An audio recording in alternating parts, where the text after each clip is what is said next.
So Sorry, sir. okay. Go ahead. Okay, so last week we started working with data, and then one of the things we covered was how to create your pandas data, how to create your own data frame, how to load in your own data. We also talk about series, and we said that though a data frame consists of rows and column, a series is just a single row or a single column in your data frame. So we differentiated between series and data frame. And then we focus on how to read in a CSV file using the pandas.read underscore CSV to read in your CSV file, your data. So we did some basic exploration, like once you have a data, first you should be able to check the first few rows. And what do we use to check the first few rows of our data? Anybody who can remind me? .head. .head. You can use the head method to check the first few rows, and the last 5 rows to check. What do we use? Tail. Use the tail method. And then we say you can check the dimensions of your data to know how many rows and how many columns are there. What do we use to check the dimensions? Attribute shape. Yeah, attributes, yes. And then you can also check for more information using the info method. Okay, and you can check the data types using the D types attributes.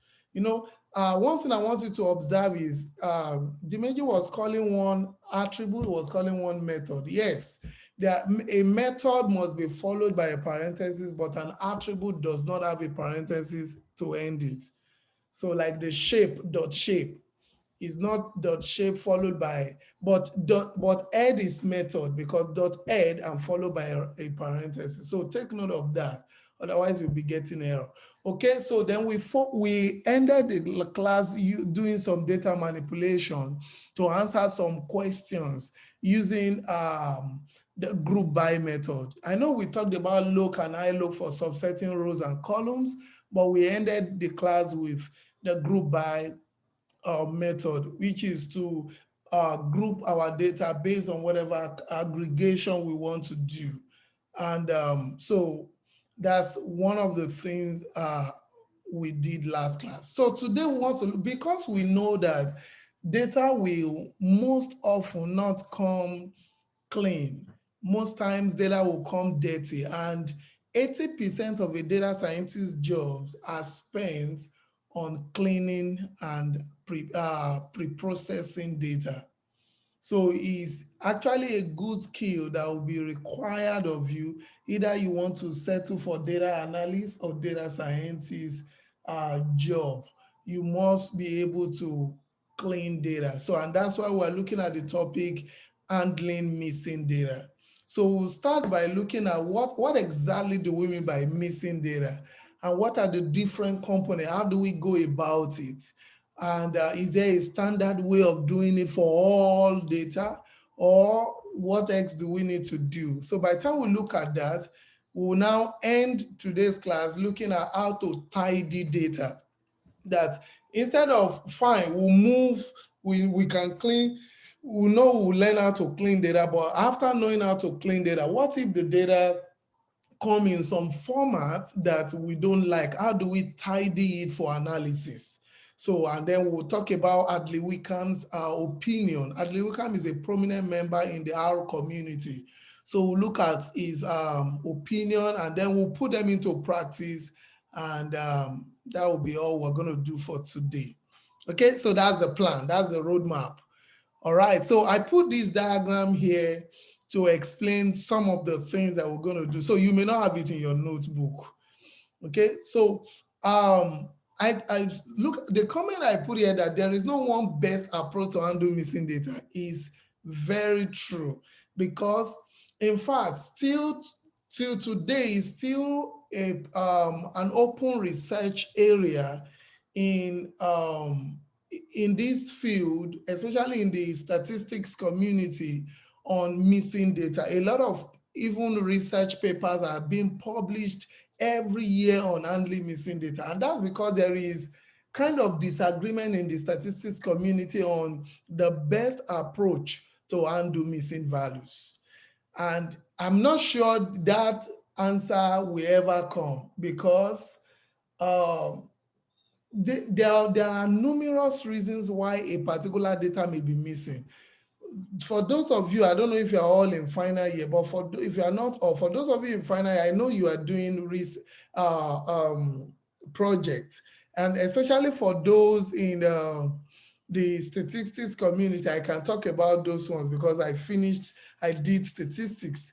Um, I know you'll be asked to collect data and all of that is and most often time if you are not collecting data from an established body, if you want to collect your own data, you may be asked to design questionnaires that you're going to share to your fellow students or to some particular department or faculties, and then to get data.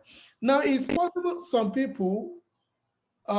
it's possible some of the people you as you administer these questionnaires to are going to refuse to input one question or not, to answer the question or not.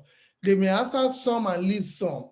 So the ones they are not answering are what we call the missing values.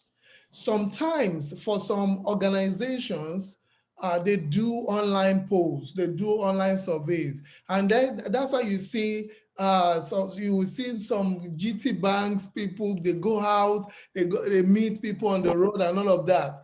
A lot of different ways to collect, data and all of that, and a lot of reasons for data being missing. But the question is, whichever reason why we have a missing data, how do you undo this data? Do you just delete them? And that's why we have one method called the deletion. Do you delete all only the missing values, or just the row containing the missing values, or the column containing the missing values? Or if you don't want to delete, do you want to impute or fill in the missing values? How do you do that? The general way will be maybe to put a constant number, or to fill it with the mean, median, mode, and or common value if it's a categorical variable. Or for time series data, when I mean by time series data, I mean data indexed with time, like stock market data, weather data, and all of that. I want everybody to be muted, please.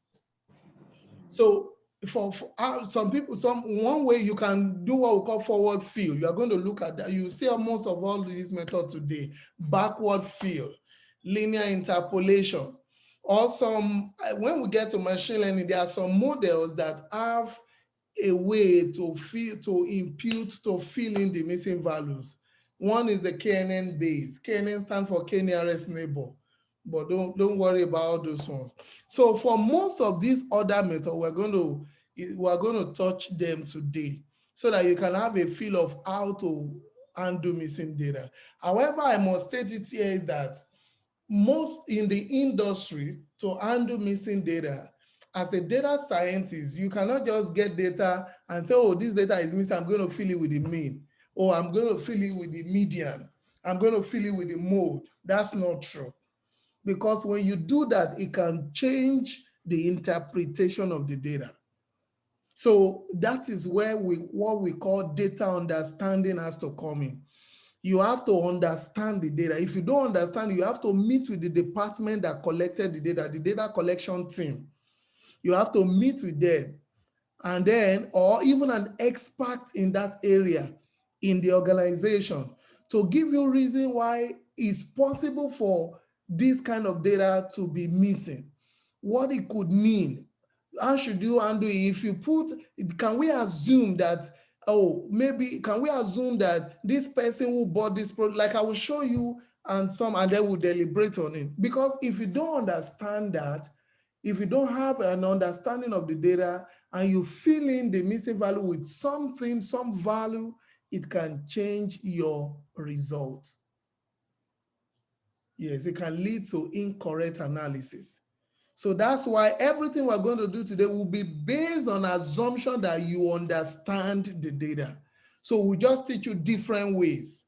So now what you will do if you are faced with real organization data, that space of understanding the data is left for you to do that. So we'll assume that you have understood this data, and then if you understand it, suppose you want to do this method, how should you do it? That's what we're going to teach you. Okay. So you can load this data. You have to put your own URL, this sample superstore data. So it's an Excel data, Excel sheet. So it has multiple sheets there. So if you want to load a particular sheet name in Excel data, you have to specify the sheet name. This is not a CSV file, so we are not using read CSV. We are using read Excel because of the extension XLS. That shows it's an Excel data. But there are multiple sheets there, so you have to specify the sheet name. Otherwise, it will load the first sheet. So, but if you want to load a particular sheet, you have to specify. So Pandas has an argument called sheet name, sheet underscore name, to put in the sheet, the name of the sheet there. So that's the superstore. You have the data already. So let's load it and then check some of the, let's check this data. So it's a very small data. Yes, Dimeji, go ahead. Sorry, sir. Where can we find the file? So I told you of so many, the couple of zip folder you have on your Canvas dashboard. And I told you to download all the zip folder there and extract the data. Part of them is where you were going to find this data. So download all the data on your Canvas dashboard, extract them and put them on your computer. You'll find this data. Okay? All right. Yes, sir. So yeah, so this data is a very small data. You can see. So anytime you see NaN, NaN stands for not a number. So that's an indication of what is missing. NaN. So let's even check how many rows, and using the shape attribute. So you can see this data is the particular sheet we loaded is just a very small data. It's just to explain the concept of missing values. So this says we have 11 rows and 6 columns. So the rows are what we call the observations. The columns are what we call the features or the variables. For those who are an analyst, they call the rows records, and they call the columns, they call that fields. But in the data science community, rows are the same thing as observations or instances. So, and the columns are the features, the variables. Okay, so I want you to be familiar with those terminologies. So to explicitly check for missing values in your data, so call the data frame, use the is, either you use the is null or is NA, both are methods that check for missing values.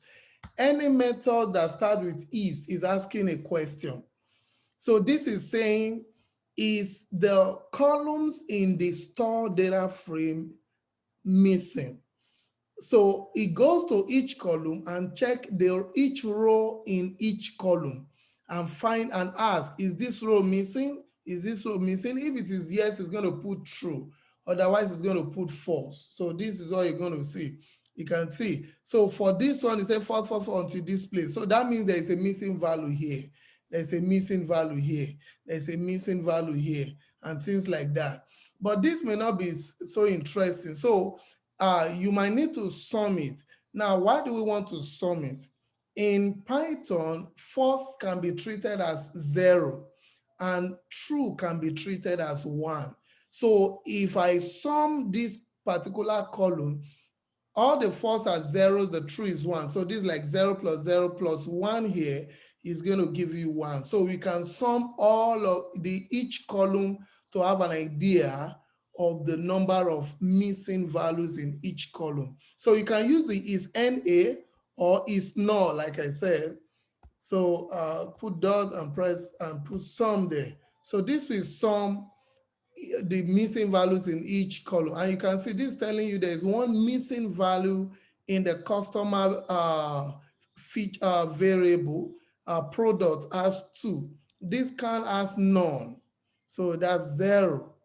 So that's how to explicitly check for missing values in your data. Before I move on to how to deal with it, I want to take question. Any question? Yes, sir. Yeah, go ahead. I wanted to ask the difference between is null and not null. That's a good question. So not null, even from the name.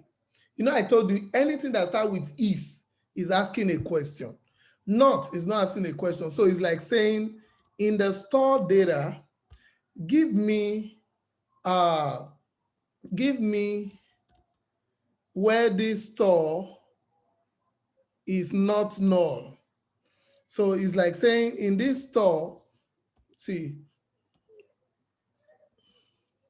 give me the variables that are not, you can see. So it's going to give me everything. So not null, not null, you can see it's putting true. So to return the exact data that are not null, let me subset everything, wrap everything around with the entire data frame. I'm going to have, so it's saying not null. So anyway, it's still going to give me everything. But it's just like saying this. See, if I remove that, so not null, are those still true and all of that. So you can still use both as to check for missing values and all of that. So if we do sum 2, see, so it's giving you opposite of this now. This is checking for missing values, but this is giving you the number of rows in each variable that is not a missing value. So this is saying in all the 11 rows, remember we said we have 11 rows. In the 11 rows in customer, 10 rows are not missing. So you can see 1 row is missing, 10 rows are not missing. So that 10 plus 1 gives you 11. For product, 2 rows are missing, 9 rows are not missing. Do you get the idea? Yes, sir. Yeah, Thank you, sir. so just like the opposite, to check for rows that are not missing. Okay, any other question before I move on? Yes, sir. Yeah, go Yes, ahead. sir. So this not know that can give us the ones that are missing. This file, this data is not much. But what if we're dealing with like data that is up to 2,000 columns, Mm-hmm. and we want to find it? It's just going to show us that it's true. But are we going to start looking for it? No, but you sum it now. You've summed. So if once you apply the dot sum, it's not going to show you Boolean true or false. It's just going to show you numbers. If you use not null, that will give you numbers that are not missing. But you want to check for missing. So if you use dot sum of it, you're going to get number, not true or false, like we are doing here. If I remove the dot sum, that's when you get trues or false. But you always want to sum it to get the actual numbers that are missing. Yes. Okay. Thanks, sir. In fact, the project you are going to work on, the data, I'm giving you a new project apart from what is on the dashboard. So the data is over 45,000 rows. Yeah. So, and there will be missing values. Mhm. Okay. So if there's no other question, let's move on how to undo these missing values. So remember here, we have, you can impute imputing, you can fill the missing value with a constant number.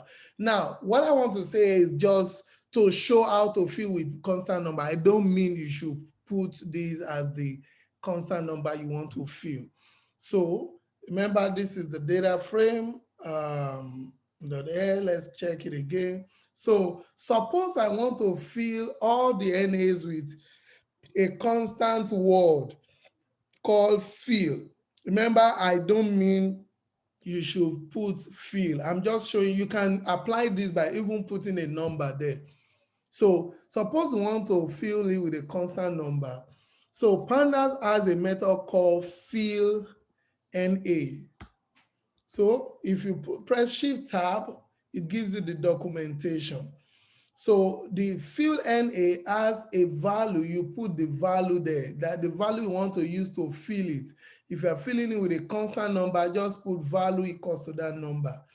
If you're not if you're not putting a constant number, we'll talk about the method where I talk about the forward fill and backward fill at the beginning. That's when we'll deal with the method. We'll look at that in a minute. So, but we'll look at just filling with a single value. And this gives you examples of how to do that too. That suppose this is the data frame. You can fill it with a constant value of 0. You can see, you just put they put 0 here because in the argument, value is the first argument. So I always tell people, instead of putting 0, put value equals to 0. That's because if you're not filling with constant number, you want to use method. You mistakenly just not write method equals to and put that will give you error. So they put this number equals to 0 without putting value equals to that, because in the documentation, in the argument, value is the first argument. Look at when they want to use method now. They have to specify method because that's not the first argument. So I always advise that instead of putting 0, put value equals to that. Okay, so I get used to it. So that's how to fill. So we'll look at how to fill if the missing value of a single variable and how to fill multiple missing values at the same time. Look at all of that. So you can fill, as they fill with 0, I can also fill with just word. You don't. I know this. You probably not do this in out there. So you can see fill missing. Just fill all the missing value with a constant number. You could have put just a constant number like they did, 0, and that will put 0 in all of those spaces, things like that. Suppose you know that, oh, the missing value, the value that is missing is a constant that is a single number. So you can put a single number to fill the missing value. That's if you know, then you can fill it with a missing value. So this is an assumption, like I told you from the beginning, that you know what to fill the missing value with. Okay, so that's how to fill a missing value with a constant number. Okay, what about if you want to do for 2 columns? Suppose that I know I want to, because for categorical variables most times, the way they fill the categorical variable is using their mode. The most occurring levels, and then you can, for the other ones, you can choose, if you understand the data well, suppose you know that filling it with the average value will be a good choice. You can do that, mean or median, things like. So we're going to practice all of that.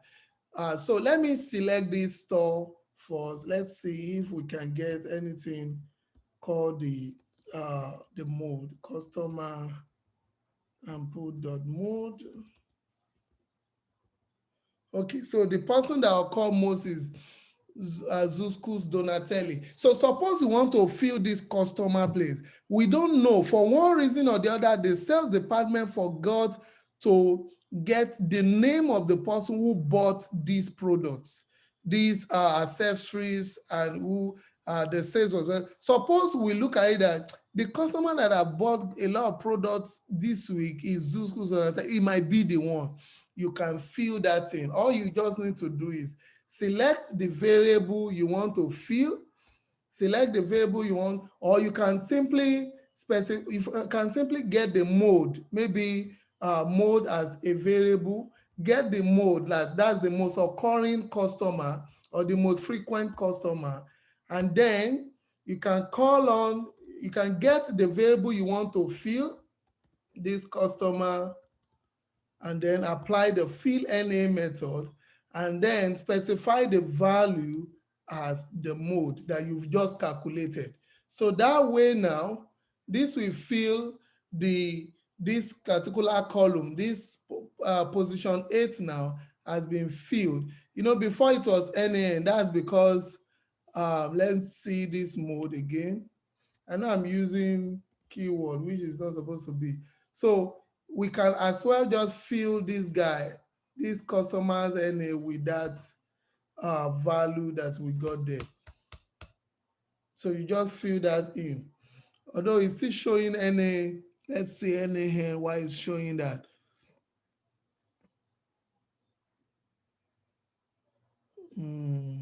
Okay. I think we need to store it and then call it again. Yeah, I don't want to store it, because if you want to store it, you could use even a method called the in place. In place. If you put in place equals to true, it's just that it's going to adjust. I think I said that last class, right? It's going So to adjust the original data. it will adjust the original data. So I don't want to do that. So what you can do in that case is to assign it to another variable. Okay. So assign that to a single variable. So I think it's because you are not putting the mode in within what's it called? Within a quote. Quotation mark. Yeah. This is a variable. Yeah, it's a variable. You don't need to put it in a variable. If you put it in if you put it in quotes, I'm sure you should be getting something else. So you can see you're going to fill it with mode. So yeah. So the main thing was because I'm not storing the result and all of that. So you could as well. So just the same way, I could select let's say another variable that is missing. So we have sales. No. Which, let's look at another one that is missing here. So sales, you can decide to fill the sales with the mean, the average. So you can calculate the average, select the store, select the sales, and then calculate the mean. So if you do this, so let's check what you have as the average. So the average is 301552. You can use that to fill the missing value of that sale. So select the sales variable, call on the fill NA, and pass in the value to be this average. So if you do that, you see that you have 301552 at this point. Okay, so that's how you fill the missing value. And you can fill multiple variables together. For instance, if we can fill profit, let's say we know this profit, quantity, sales, and so let's say we want to fill these three missing values together: sales, quantity, and profit. You can fill them using a dictionary. Okay, so all you need to do, so suppose you want to fill the three of them with their mean, you can, or their median, and you can use different method. You can fill one with the mean, median. Suppose this is working on the assumption that you understand the method you want to use. So suppose you want to do that, you want to fill the three missing values. So all we need to do, store, you can just call store and fill NA. So under the fill NA, look at an example of how to deal with that. So there is an example here that shows you how to fill it. You can just use a dictionary. You can see in that dictionary, the key, remember dictionary, I talked about that last week, is a sequence of key value pair, where the key, in this case, will be the column name, and the value is what you want to use to fill it. So if we're using mean, then we're going to put the mean of that column there. This is another variable. This is the value that you want to use to fill that. So we could do that too. Is either we first calculate what we want to use, or you can put everything there. For instance, so you can have the values. have this so that the key, the column, let's say this is the sales, the key will be the mean. So maybe we should first calculate this so the code will not be too long. So I can do my average and get the store, or maybe I can simply use this particular one I've already done. And then suppose we want to do for profit too. So let's say we want to fill the profit, we can put this on to make it like average sales. Okay, so let's say we want to get the median profit. Okay, and then we have store, we'll select the profit. I hope I get the column, the name correctly. Okay, yeah, profit. So, and then you can call on the dot median. So let's say we want to fill, and you can use this same method. So for the sales, I will just put the average sales I have as, okay, then I will select another column using the key. I'll use profit, that's the column name, where the value will be the median profit. So this way is going to fill the sales column with the sales that we got, the average sales we calculated there, and it's going to fill the missing value in profit with the median profit value that we got here. And if you have other variable, you can do that again. Say comma and put the key put the column name as the key, the value as what you want to fill that. So if we run this, I made a mistake here, average sales. Sorry, let's see. So fill NA got unexpected keyword values. So let's see is value. So now you can see, so for the sales, it has filled the missing values. For the profit, I don't know where the missing values occurred. It must have been, let me see if we can, yeah, is this point, this position 7. So this position 7 now has been filled with the missing values, this particular point. So you can do that. You can fill multiple missing, multiple variables with their missing value.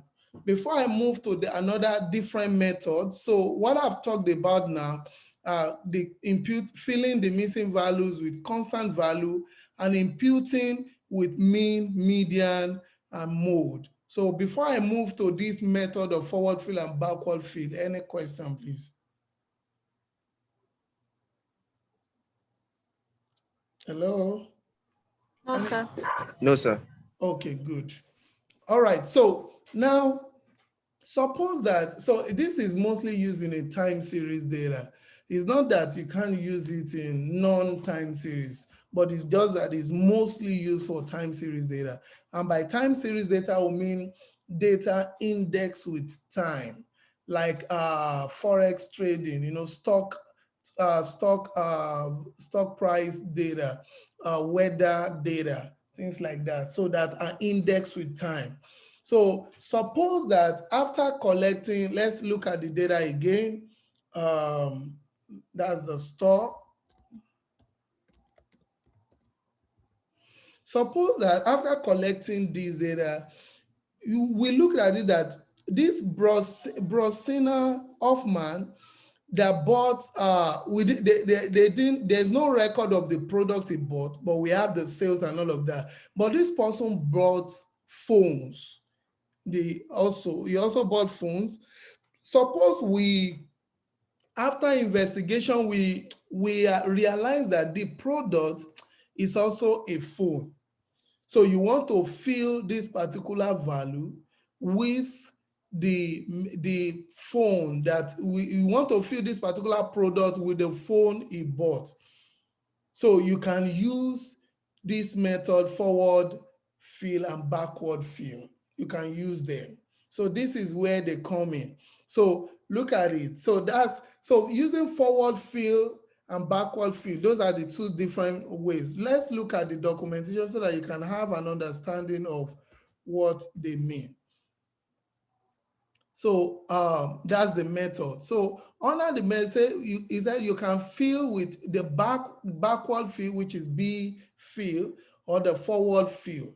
So and to fill with forward fill, let's look at an example here.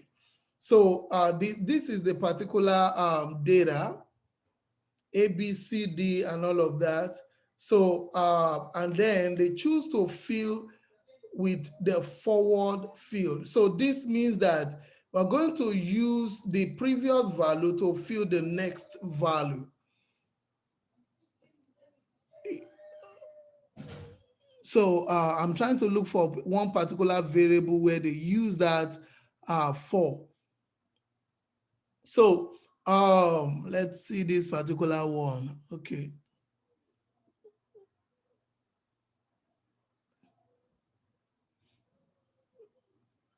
So now, so is you have to, so you will use the previous value, like the value backward, the previous value, you want to use it to fill the next value. That's the forward fill.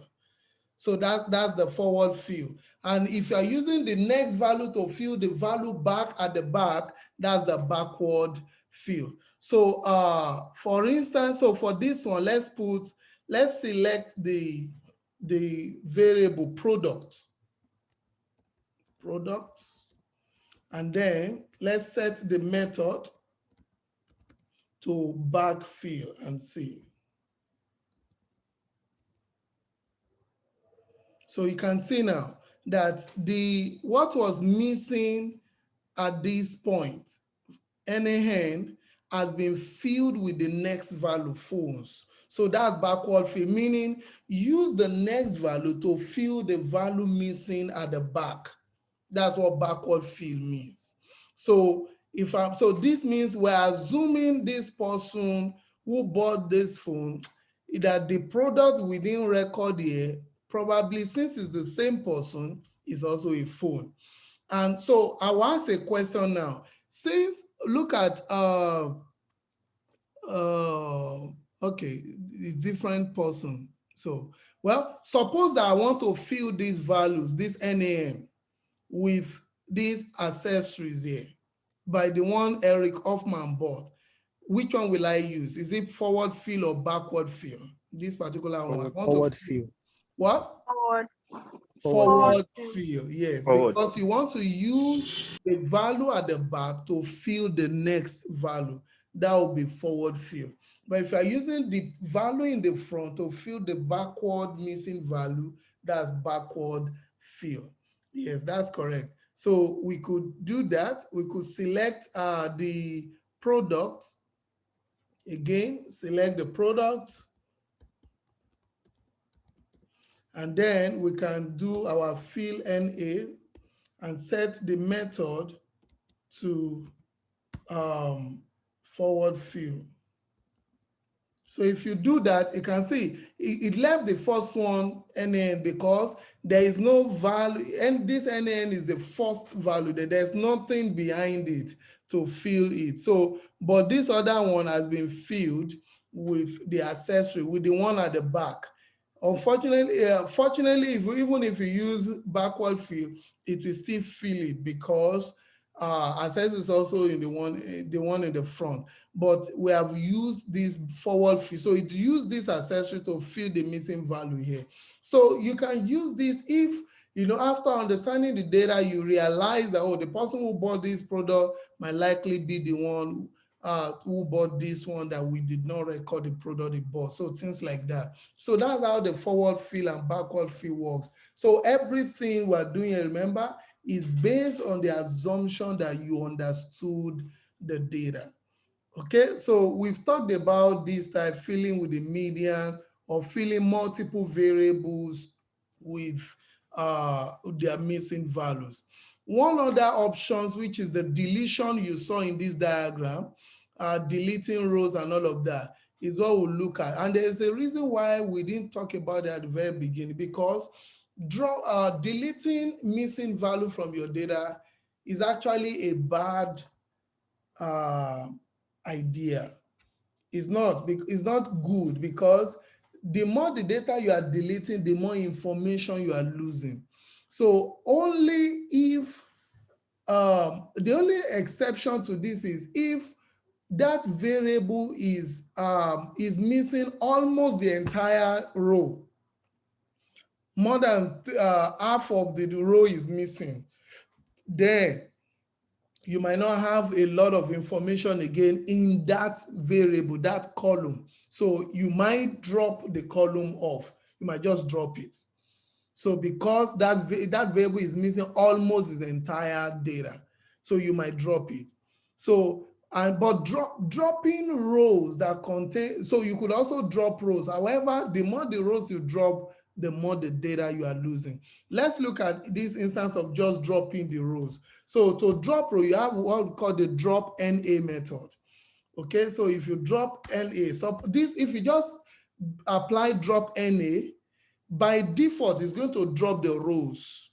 And that's why axis is equals to 0. Axis equals to 0 refers to the rows. So if I do this, look at it. I'm only left with 1, 2, 3, 4, 5, 6. So out of the 11 rows, it has dropped 6 rows. You can see there's no missing values again in all of these.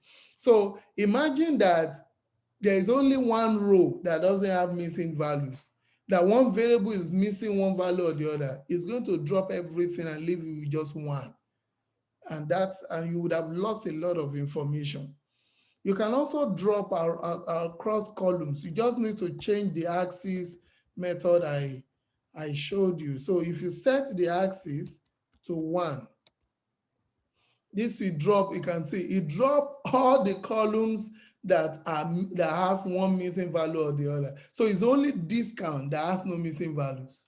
So that's why dropping NAs is actually, is not even one of the choice, one of the choices that you have. Except, like I said, if that variable it has like has more, almost his entire rows, his entire data missing. So you know that you can drop it. So instead of dropping everything, you could drop just the column that is having almost the entire rows missing. Yes, Dimeji. So just like you said, is it not possible for us to write like a conditional statement to drop if like half of the observation or half of the features is NA? Is it possible to write something, a conditional statement like that? A conditional statement to drop what? Like the option you said that we might consider dropping a feature or an observation if almost if more than half of the observation is null. So it's like suppose a variable is having almost its entire data missing. Like you are saying, can we write conditional statement to drop that column, right? Yes, sir. You don't need to even write conditional if else statement. Pandas provide you a way to drop. So using just drop instead of drop any, we can drop, suppose it's the sales. I can drop the sales. I'll just specify the axis that they, so I'll just specify the axis that I want to drop. The axis is 1 because sales is a column, a variable. So that would drop sales. You can see there's no more sales there. So you just call the data frame, call drop. Suppose this is the variable that is having almost the entire data missing. You specify it and specify axis equals to 1, meaning drop it across the column. That's all. Yes? Sorry, sir. So let's say we have not even read the data, or maybe it's too much, the fields are many, and then we just want to write a conditional statement to find out if it is the sales that has fewer field records. Like, so is it possible to write a conditional statement to determine if it is the sales that we want to drop? That's what I'm asking, sir.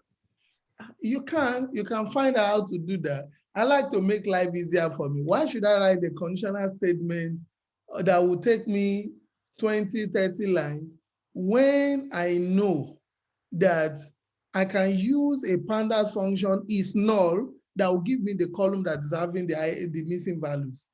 Why should I do that? I'm asking, it's a question. Why should I? Dimeji, what do you think? Yes, Vera. I'm sorry, sir. I'm going back a bit. No, no, So no, no. Why? that forward fill and the backward fill. I noticed that when it filled the yes, it filled for everything, for all the missing ones. It filled for all the missing ones. So what if you want to fill just one particular row? So what if you just want to fill a particular row? So, Yes. so now let me ask you a question. In reality, you have a single variable that is missing, and it has 10 rows missing. Will you care about just filling one of the rows and leave the remaining 9? No. So that is it. So that's why all these methods they are defined, they were created with a lot of analysis going on, that you will not most likely not, because filling one and leaving the remaining 9, you are still battled with problem of handling the missing data. You've not handled any missing data because there are still missing data there. I don't Okay, know if sir. I answer your question. Yes, sir. Dimeji, are you raising your hand or what? No, I just want to add to her question. Like, if she wants to fill up a particular, that means she already knows the particular observation. So she can just select and then fill. Mm-hmm. Yeah, but you will most likely not do that. Yeah. You won't do that as a data science, because you are still, then the question will now be, how do you feed the remaining ones? So that's just it. Okay, so if there's no other question, I will assume you understand how to deal with missing values if you suppose you understand the data, right? Yes, sir. Okay, good. Yes, sir. Let's look at this other Yes, half sir. of let's look at the other half of this today's class, which is the tidying data. So by tidy data, we mean making your data conform to these 3 principles. These 3 principles was formed by a guy called Adley Wickham. Like I said, Adley Wickham is a prominent member in the R programming language community. So he published a paper on how to tidy data. Now, when we mean tidy data, it doesn't mean that the data in itself is bad or is improper or the structure is wrong. No, it just means that maybe for whatever analysis you want to do, in one way that the structure of the data is not in the right format for that analysis. So you need to tidy it. And I'm going to talk about the different scenarios and the different data to showcase each scenario. Later, you can investigate the data more, play with them. You have access to all of this data I'm going to use. So what Ali Wickham is saying is that each row should be an observation. That means each row should just be for a single person. There shouldn't be duplicates. So I'm not only going to focus on this because there's a method called drop duplicate to help you drop the duplicate. So that one can be done in a single line. Yeah, I can call the data frame and just put dots and press tab. You will see the drop underscore duplicate method. Apply it to drop all the duplicates. So, and it's also saying each column is a variable. So we're going to focus on these. Each type of observational unit forms a table. So this one is just like a row that the rows and column, they form a table, things like that. Now, let's look at a particular data called the peel data. and then we discuss what we think might be wrong. So we use the head. Now look at this data. So let me give you an idea of what this data is talking about. This data is about a set of people. This data was collected from a set of people in the US, and it recorded the religion, whether they are agnostic, they are atheist, Buddhist, Catholic, or they don't know, or I don't know, or the people refuse to answer. That's why you say don't know / refused. And then also the income level of each person per year, annual income level of each person. So some people they were earning less than $10,000 in a year. Some are between this range, and up to some people are earning greater than $150,000 in a year. And for those they don't have information, in later on, maybe I can show you how, or you can find out. Obviously, you can even use the fill NA. You can actually replace all of these don't know with NAs. But that's another thing. That's what you would do that in your project and all of that. We can leave that to a later discussion. But my question is, normally for table, if the goal is to present this table to the stakeholders in the organization you are working, having this in a table format is great. Oh, we can say, oh, look at the number who are agnostic and who are earning this kind of amount, less than 10K.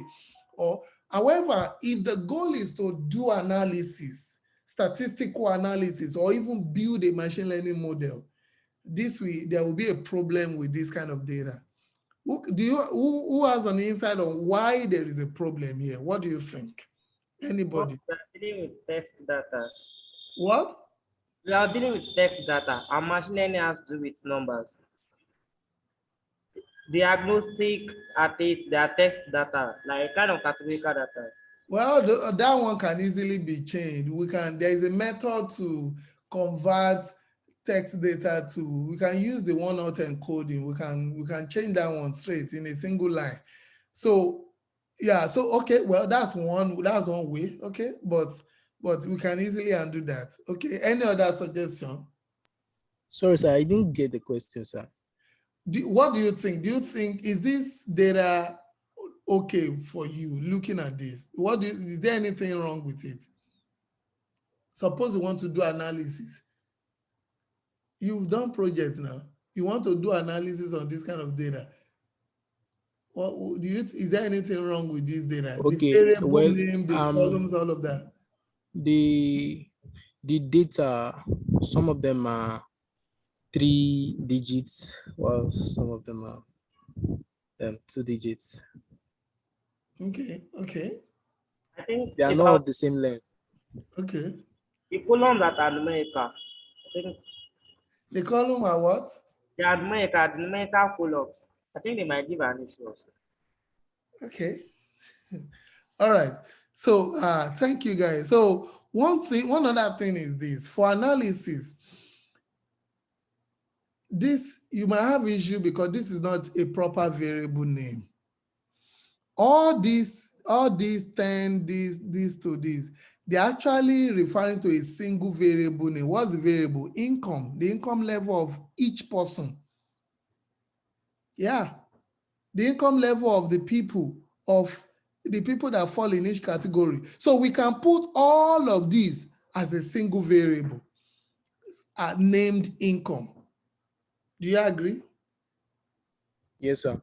Yeah, Yes, because instead of less than this, we can put all of them. So this will now become the levels, the categories of that variable income. And then we'll pack all of these values under a single variable, under another variable called maybe count. Because this is like the count of the number of people who are agnostic and who are earning this kind of amount. So we can do that. So also we call this kind of data to be in a wide format. That, oh, this data is in a wide format. Maybe we want to put them in a long format. We want to reshape this data first and melt it. So to do that, Pandas offer us a method called the melt function or the melt method. So let's call this data P long. And then, so we call on the PD dot melt. If you press Shift Tab, it tells you what should go inside. So there are a couple of arguments you have there. The first is the data frame that you want to melt, which in this case is the P. The next thing, this ID underscore vars refers to the variables that you do not want to touch. Maybe that variable is in a proper shape and you don't want to touch it, like the religion here. Religion here is clear that, oh, these are all the rows here are the different types of religions of the people, right? So we don't want to melt it to anything. The one we want to melt start from column 2. So ID underscore vars refers to the variables you do not want to melt. It can be single, it can be double, it can be many, it can be multiple. Now the value the var underscore name, the value underscore name refers to the variable name you want to give to the columns you've just melted. If you don't supply it, Pandas by default will give you a variable name called variable. And the value underscore name refers to where the variable name we want to pack all of these values. If we don't supply it, it will still work, but it will give us a name called value by itself. Let's look at it. So let's just supply the data frame, which is P, and then the ID underscore vars, which is the variable we don't want to melt, which is religion. Okay, so let's check the result here.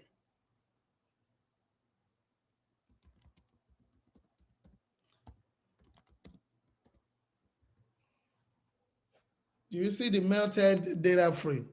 So all of these columns to this have been packed into a variable called variable, and all of the values are now valued. That's because we didn't supply other ones. So it just gave us a default variable name and a default this to pack all of the values. So to make it more informative, you can supply the value a variable underscore name and the value underscore name.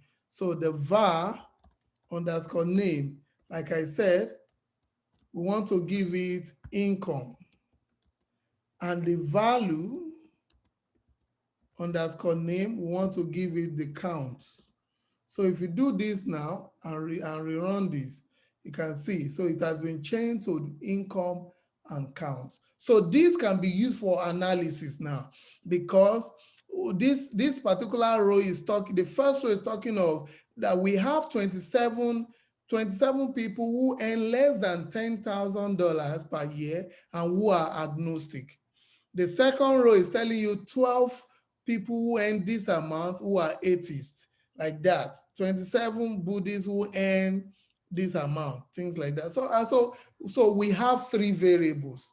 So we have the religion, we have income, which talks about the different levels of the income people earn, and then the count of the people who are in each category. I don't know if this makes sense to you.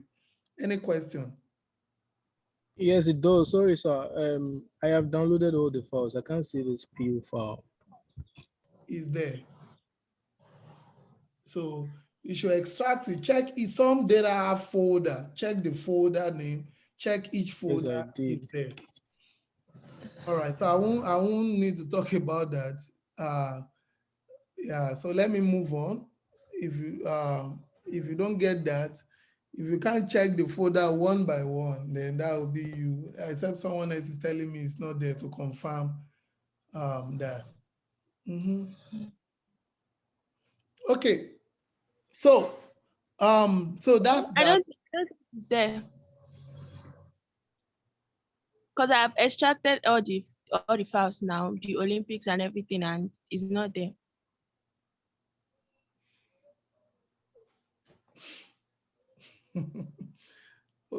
All right, so let's look at another one. So that's that, and you can continue to manipulate the data and all of that. Let's look at another data called billboard. It's also in the same folder. Okay, so let's look at another data called billboard and see what might be wrong with this. So let's check these first 5 rows. Billboard.add.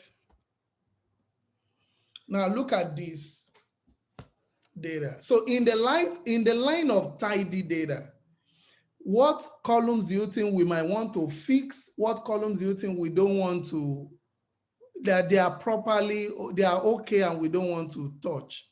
What do you think? These are 2 questions now. Anybody? Vera. I'll call someone else. Week 4 downwards. Okay, so what you want to melt that, right? Yes. Okay, so Tolulope, which columns do you don't want to melt? You think they are okay? Which columns? Tolulope, are you there? Yes, I'm there. So which columns do you think is okay and you don't want to touch? I think the date dot entered column. That's that one. Blossom, what do you think? Which other ones apart from the date entered that Tolu mentioned? I think the year column is okay. Yeah, okay. What about artists, track and time? Are they okay too? Yes. Yes. It looks Yeah, okay. Yes. okay. So we don't want to, so with year, artist, track, time, date entered, we feel they are okay. So we might want to melt this week 1 to week 70 because we realize we can melt them into a single variable named week, right? Since it's referring to the week, because this is giving us like the week, the particular track of that artist is being, released. The year, we know the year the track was produced, the artist, the track name, title, the time for that track, the date it was entered into the record, and the week, so the different weeks and all of that. So we could gather all of this, melt them into a single variable called week. Okay, so to do that, let's call this bill long. So to melt it into that long. So we call the pd.melt. And remember our the first argument is the data frame. That's frame. So you pass in your bill board. Then the ID underscore vars, which refers to the variables you don't want to touch. So you might have to put that there, the year. You have the time or things like that. You have artist, track, time, and all of that. So you have the track. So let's say these are all of the ones you don't want to touch, date entered. I think you have the time too. So if you do this without specifying the other, so it's going to melt every other thing. So we can give it a name, we can give it a name, the name of the variables we want to, where we want to put that. So that's the var underscore name. So that's the week. Okay, so let's say the values under, let's say that's the value underscore name. Let's say those are the record, the record number or things like that. Maybe that's the record number or things, let's just say. So if we can run this, so I guess something is missing there. Let's see. So ID underscore vars, var underscore name, value underscore name. So what else might be missing? So we have billboard, let's see. So let's see the error. It said date entered. Okay, so that's where maybe I didn't enter that very well. So that's date dot entered. So I put data. Okay. So you can check that bill underscore long dot add. So you can see. So this looks properly, formatted. So now you have the week as the variable, and you can go further and then begin to analyze this data and do all of the things you've learned so far, checking the shape, coming up with some questions for yourself, like, oh, which week, maybe the week with the highest number of record, and then you can use all those group by, all those methods, all those things we've done before. You can practice them on it. So I will leave you to do all those ones because we've discussed them. So the last one, which I'm going to do is, and that's where I'm going to stop. I'll leave NumPy to be in the next class. So the last one I'm going to do is this other one. And this looks a little bit challenging. That's the Ebola data. Okay. So let's check this Ebola data and see. So look at it. So it talks about the date, the day, then we have cases underscore the country name, and then after some time it starts with the death underscore the country name and all of that. So based on the principles of tidy data, what do you think you might want to correct here? Anybody? This was how the data was entered. Even if you download it on Google, it's an open source data. What do you think you might want to correct before you start your analysis? The header, we might have to just fire everything on that cases, then the levels will now be the country. That's right. That's absolutely correct. Because this is storing two information, cases and the country, and then death and the country. So we could have a variable called status that will have levels called cases and death, right? And then we can have a column called country that will store the country names. Does that make sense? Yes, sir. Yes, sir. But this is a little bit challenging than the rest. So the first thing we'll first do is to maybe we might first need to melt the data apart from this guy. We might first need to melt it. Yes, before we now find a way to to separate this guy. So is a little bit tougher than the other. Or maybe I could give, you guys, I have a lot of professors here. Maybe I should give you guys to do that, right? As an assignment then. Kudus, what do you think? So right now, many of us, I'm very sure many of us are still trying to process some of the things they are teaching us. So if you want to, yes, I'm sure. I've not asked them, but I'm sure. No, it's kind of simple for you guys, right, Vera? It's kind of. Yeah, sound like Kudus now. Kudus has done machine learning and all of those things. So all of these things now is too easy for him. He shouldn't even be in this class. Yes, sir. Yes. Yes, sir. So one thing you are going to do, let's look at Ebola long. And let's melt it first. pd.melt. Let's pass in the Ebola, and let's just specify the ID underscore vars to be this date and year, date and day. Date and day. Let's see what we have. So let's check Ebola underscore long and the head of it. Just check. Now, so this is half solved, but we still have a problem of this, right? We still want to separate it. So this value, we know this value represents the number of cases and all of that, number of cases or death.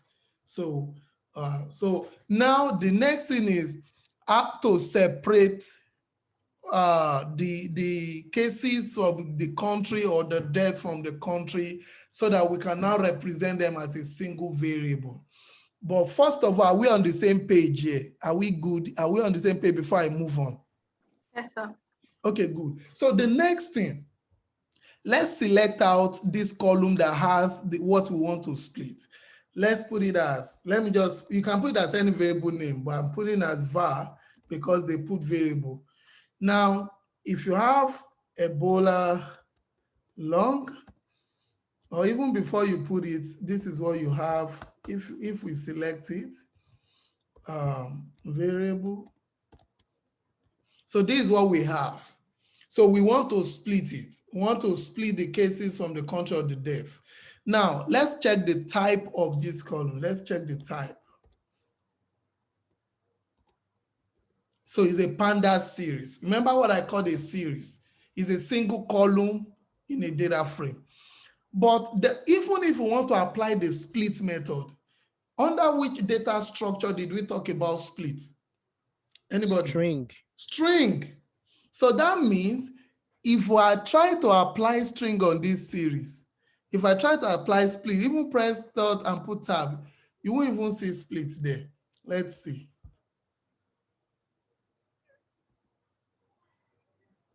So you can see there's no split there. And if I want to force it, I will get error.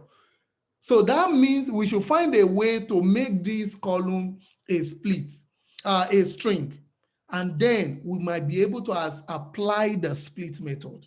So to do that, to convert a series to a string, you can just use the dot method. Pass this variable name to str. Str is a keyword that stands for string. So if I do dot str, this means convert this variable, this series, to a string. Pass it as a string.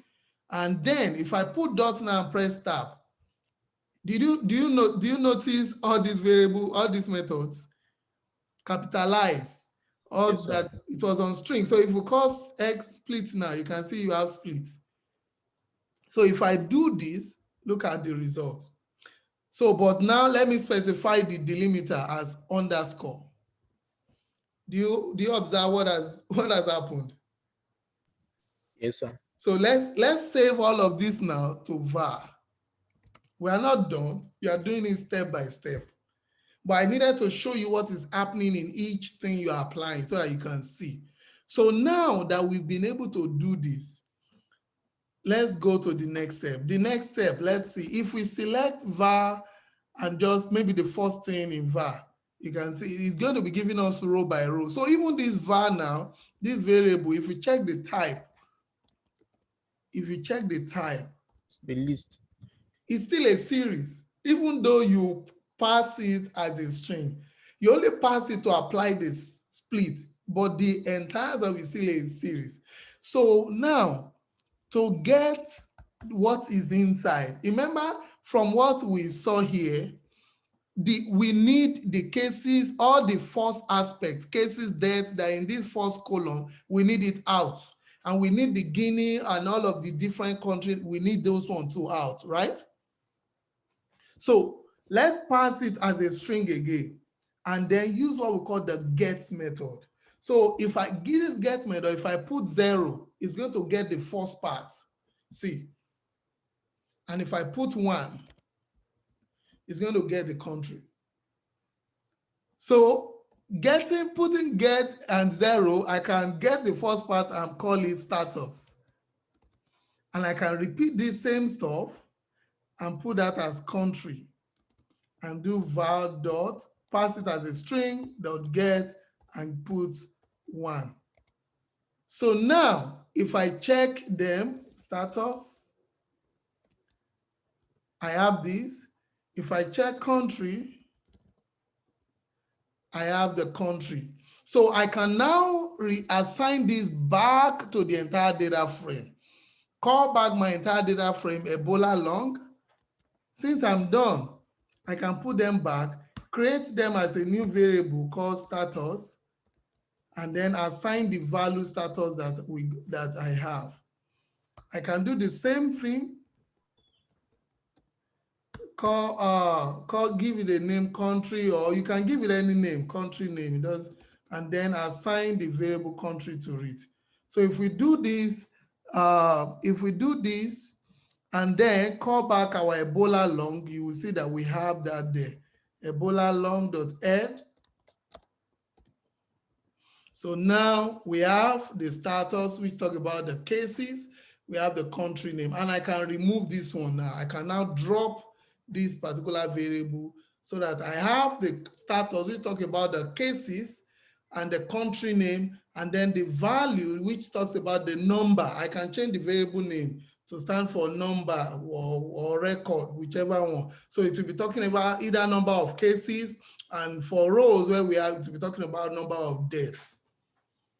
I know this is a lot to take in. Any question? It's fine, sir.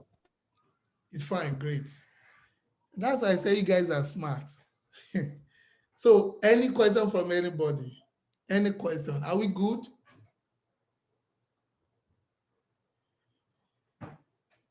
Okay, I'll take the silence to mean that you understand. So I'm going to skip NumPy to next class, and I want you guys to practice starting with the flight data, the COVID-19 data, and this one. Let's see how far you can go.